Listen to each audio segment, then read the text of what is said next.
Is Wendy here? Wendy Smoother? Raise your hand. Wendy, is she there? I don't think she's here. Well, she's too shy to put her hand up.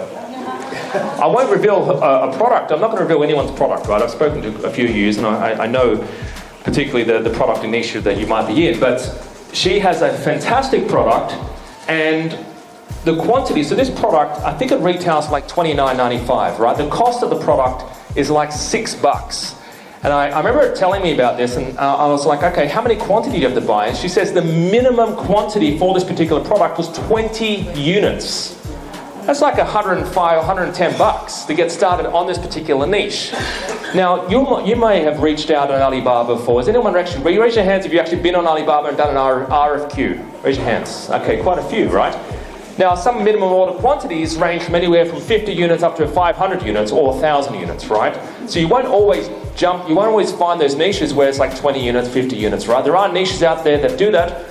I will be talking about later on this afternoon how to sort of negotiate with the supplier to get that quantity down from 500 to 50 or to 100, right? We'll talk about that later on, but sometimes you're lucky and you find a niche off the bat that does 50 units or 20 units.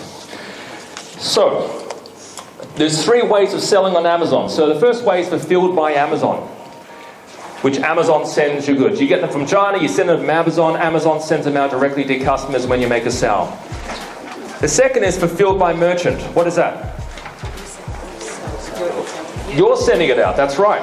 All right, so we actually have a few clients who do fulfilled by merchant. Then they do the fulfilled by merchant way because either it's too big or too large, too heavy, and they want to test the product before they put it on Amazon warehouse, or because they've got massive amounts of stock and it's actually cheaper that they store it themselves rather than send to the Amazon warehouse. Sometimes you find products that are like that, where it's actually cheaper if you send it out yourself. There's something called the Amazon FBA calculator.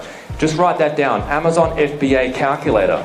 If you just Google that, it actually comes up, and it's a free tool that you guys can use where you can estimate what your monthly costs are going to be. So you can actually find out whether or not it's worthwhile for you to stock it yourself and send it out to your customers, or whether it's better for Amazon to stock it and send it out to them. Okay? So fulfilled by merchant. The last one is sold by Amazon. Who has seen this little symbol, AMZ? Has anyone seen that on Ingram? Now that means 2 things. It means either Amazon send it out, it's Amazon's Basics brand, which is a big no-no. Okay, you don't want to jump on products that Amazon jump on. Usually they jump on really basic products, the stuff that's really broad, right? Stuff that, it's like the water filters or the batteries, right? Very broad, nothing niche. You're not going to jump on that stuff anyway. You really don't want to jump on broad products anyway.